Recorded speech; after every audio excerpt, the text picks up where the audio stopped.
strategic terms. So my perspective here as a discussant is how to make this rule of law effective and useful in the security realm. The first point are the tests of ballistic missiles, and the second one is made of military naval exercises.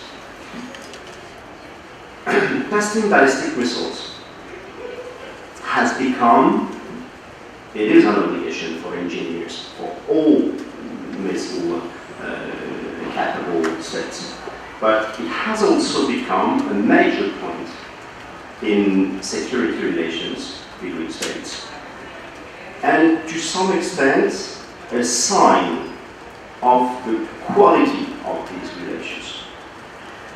It is true between Russia and the NATO countries in Europe, particularly in the north of Europe, considering the collapse of the conventional forces treaty in Europe, the weakness of the open skies and the treaty and the document of Vienna. And of course, it is of particular importance in Northeast Asia as we know.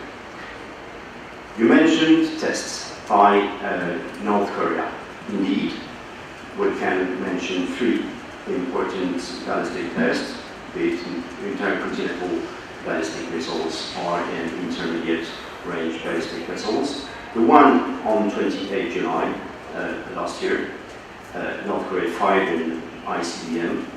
First one, KN-015, which landed in Japan's EEZ. On September 5, 3 North Korean missiles fell in Japan's EEZ off Okushiri Island near Hokkaido, if I'm correct. And at that moment, Defense Minister Tomomi Inada told that, I quote, "We could obtain information regarding the performance and manufacturing technologies if we collect the debris, because we are in our EEZ."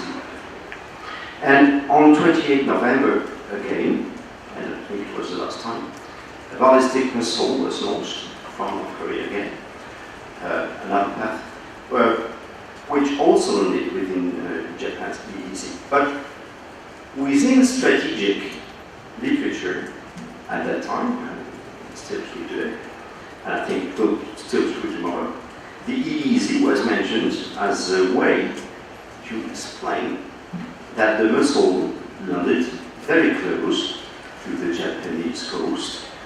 But I have seen absolutely no serious argument being made as to the military use of the EEZ by the PRK. That was not the point. The fact, maybe, that the EEZ has no territorial status, as Charles you called it, may explain this to some extent. This is maybe something to discuss later on. As far as missiles are concerned, you have to know that the rule of law is very weak, because there is no disarmament, prohibition, or non-proliferation regulation regime of ballistic missiles, which is based on a powerful norm, the norm of interdiction, prohibition, like does exist for chemical weapons or biological weapons, for instance, and to some extent the nuclear weapons as well. The Hague Code of Conduct, which was worded in 2002, has been trying since then to regulate the proliferation of these engines and the use of ballistic missiles between states, between participating states to the HCOG, thanks to pre-notifications, tests, launches between states. But as it is a code of conduct. It is nor universal, neither universal, nor mandatory. So the hedgehog is just a confidence building measure. But as it is, it can work as a confidence building measure. And let's imagine that Japan, South Korea, and North Korea agree on a type of CDM, regional CDM, or participate, 3 of them, to the hedgehog, and we would not have these problems we do have with ballistic missiles in the EEZ of Japan. So my point here would be the following for your discussion on this. To what extent information and notifications of missile tests could be made stronger than it is today? And I repeat, it is a very weak rule of conduct now. Using the rule of international law, the UNCLOS or being the, what you mentioned, the due diligence requirement, for instance, thanks to which there is an obligation to conduct an environmental impact assessment, but mostly, like you said, obligation of information and notification. I think this could be a very interesting element and tool in the toolkit, if I well understood you. So this is my first point on the ballistic missiles. And the second point is linked with military naval exercises. Because precisely in response, if we keep on talking of the same illustration, if in response to these ballistic tests involving the EEZ in Japan, but not only, the US and its allies in the region are regularly conducting, as we all know, military exercises close to the DPRK's coasts. And generally speaking, a show of military force, because it is what it is. Earlier today, there was, I think you mentioned the difference between maneuver and exercise military exercise. This is one of the differences. It is a show of military force. And it needs to come close to the rival's territory, be it in the air or on the seas. Then the EEZ is about to be crossed or is to be crossed, and precisely even EEZ needs to be crossed for such a purpose. It needs to be crossed in order to be a deterrent means, because these exercises by the US are part of the whole deterrent of the US against a nuclear armed DPRK. So here, my question would be the following. How could the obligations we are talking about contribute to the international security architecture of non-proliferation and arms control in an effective fashion? Could they introduce these particular points under the UNCLOS? Could they introduce states parties to confidence, new confidence building measures? I think this is something I would be very interested in. Have your views on this, because it would give us, or the guys like me and me, a fresh look in this stalemate.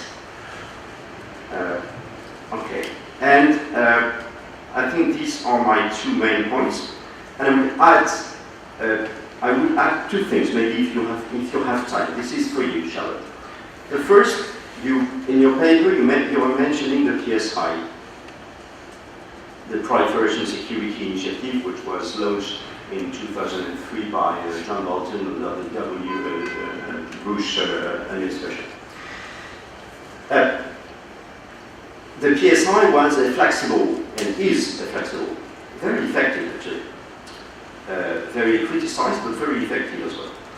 A flexible mechanism allowing pavilion states, participating states, which are most of them are pavilion states, to interdict dangerous shipments related to WMD programs from the DPRK, by the way, in high seas. Could you, or maybe you can't, but if you can, would be interested in this, could you please elaborate a little more about it in your perspective on the PSI? How do you raise this, the point of the PSI in our debates? And a second point, which is also specific, I would say, if I find it. Yes. Yeah, two other points. Another point is, Charlotte, you were mentioning the the definition of aggression by the UNGA resolution 3314. Can you tell us what is the status and the authority of that definition, or is it not a relevant question? Okay. And the other one is for you. You mentioned at the end of your presentation the duties of coastal states according to the subject. Are they monitored, are they assessed, and are they verified? And is there a debate about the verification of the duties of coastal states? So I would be very interested in this. And I would just, for the information of those who do not know nuclear weapons debates, I would add just some points of definition on two or three things. The question of first use and non-first use of non-nuclear weapons states. Very shortly, very clear.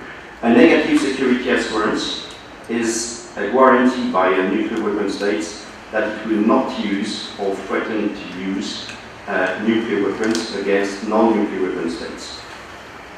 A positive security assurance is a guarantee by a nuclear weapon state that it will come to the aid of the non-nuclear weapon state if it is attacked by another state with nuclear weapons. So just that difference of meaning on use. And if you have questions on first use and not first use, we can cover it, but it's not part of this debate. Okay, so I think this is enough for me as in order to launch your discussion on this. I hope I was, I got to the point, but I'm not sure. Okay, thanks.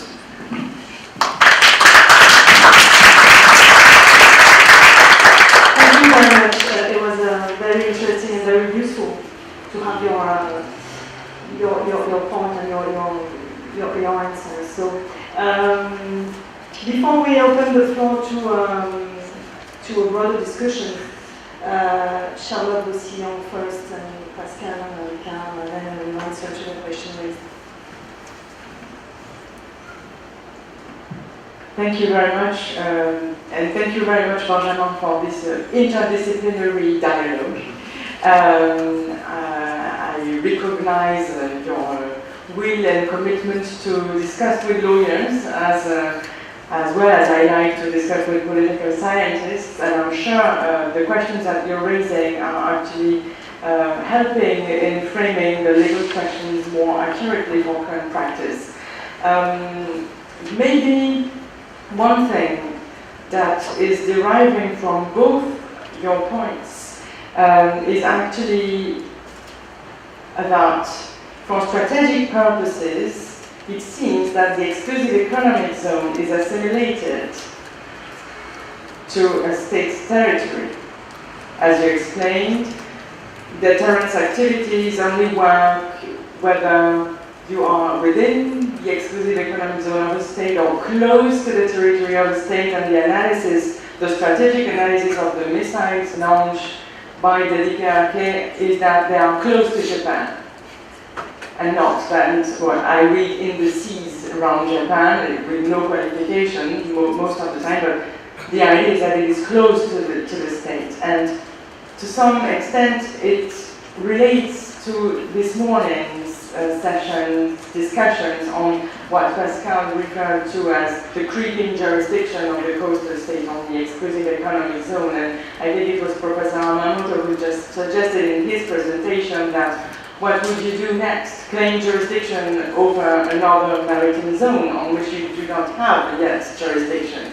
And it seems to me that when it comes to strategic issues, the exclusive economic zone is exactly in that situation, with coastal states, some more than the others, and here you recognize the tenets of the freedoms of the seas and the tenets of the territorialization of the exclusive economic zones, claiming sovereign rights. And this might be even more activated and sustained by this strategic analysis that the exclusive economic zone is assimilated somehow to the territory of the state as far as it comes to the threat. And it was one of the points I wanted to make in the beginning of the presentation. And then, of course, I recognize your political scientist vocabulary, how to make it effective and useful. And indeed, you're right to ask us how to make it effective and useful, these rules of international law. I have some suggestions on how it can contribute to the strategic part of the story. Actually, this notion of, so first maybe on the launch of missiles, intercontinental or medium range, with the pre-notification as confidence building measures. Well, I can't help making this parallel with the historical evolution of the commitments on chemical weapons and biological weapons that have ended today into universal conventions prohibiting the use of such weapons amongst participants. And clearly, it seems that we have something like the beginning of such a life as it comes to ballistic missiles, because there is a strong interest now, because there is a feel that this is the main important issue today. What could we do to make it stronger? It was part of my conclusions. It seems that here again there is a difference between the field for diplomatic negotiations in this area, because maritime states and naval states do not really want to express either their military strategies or the fact that they have disagreements with other states that might very well be also allies on other fields, and they do not want to, let's say, make clear that there is a disagreement. So we are not even at the time where there could be a discussion.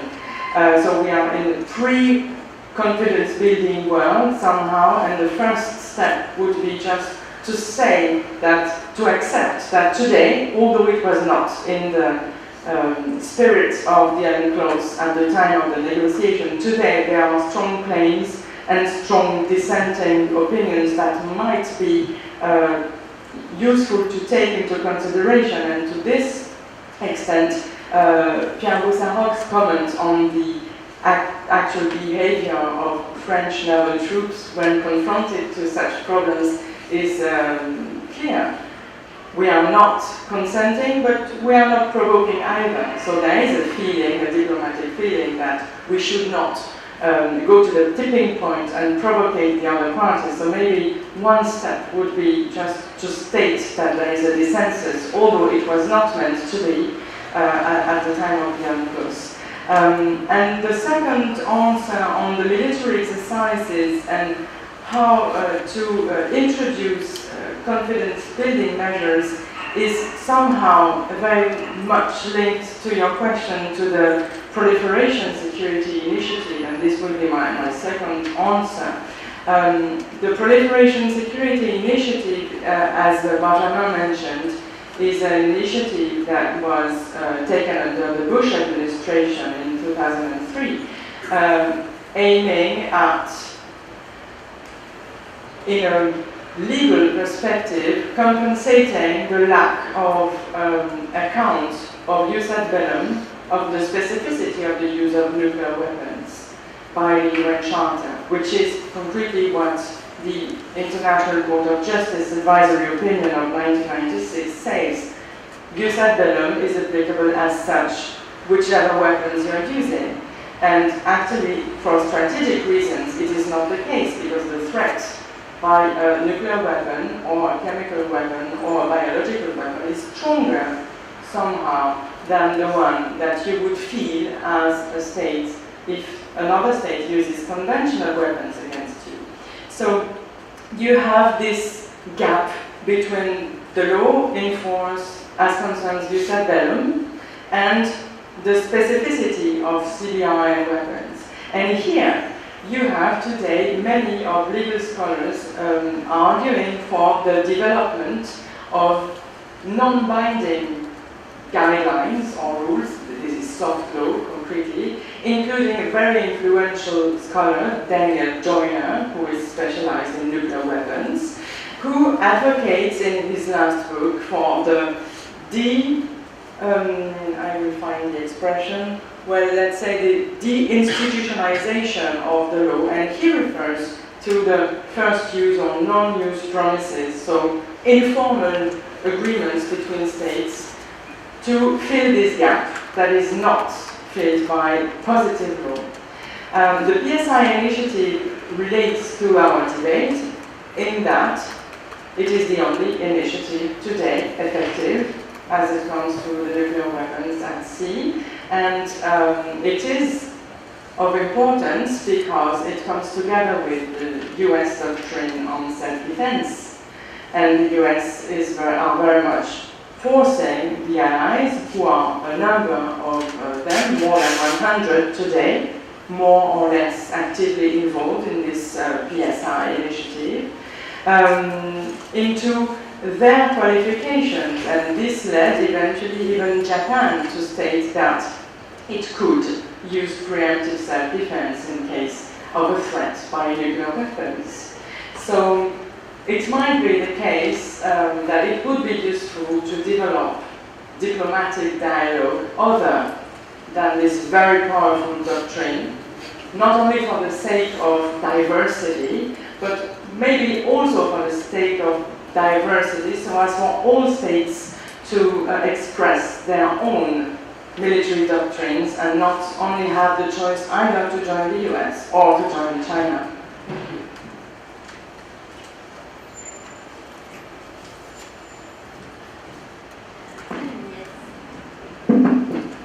So very quickly on the question on the environment and duties of coastal states.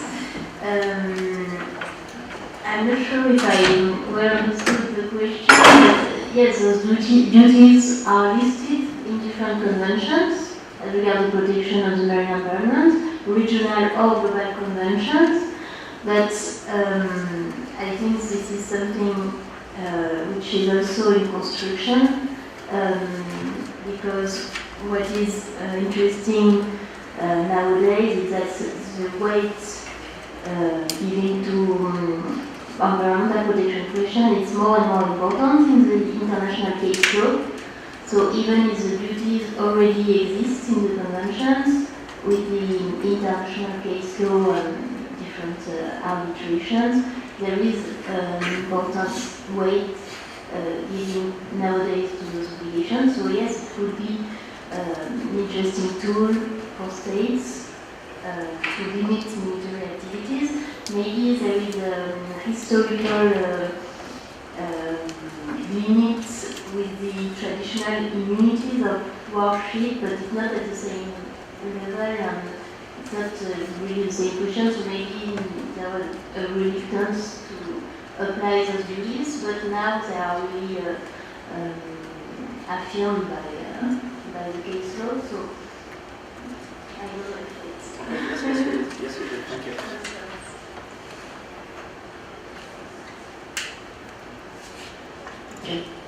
According to the program, we should now be hearing Jean-Marc Sorel, Professor Sorel, for his final conclusion. I think it's important to give the opportunity to the public to ask questions, but please, short questions if possible, and short answers also as well. So I demoted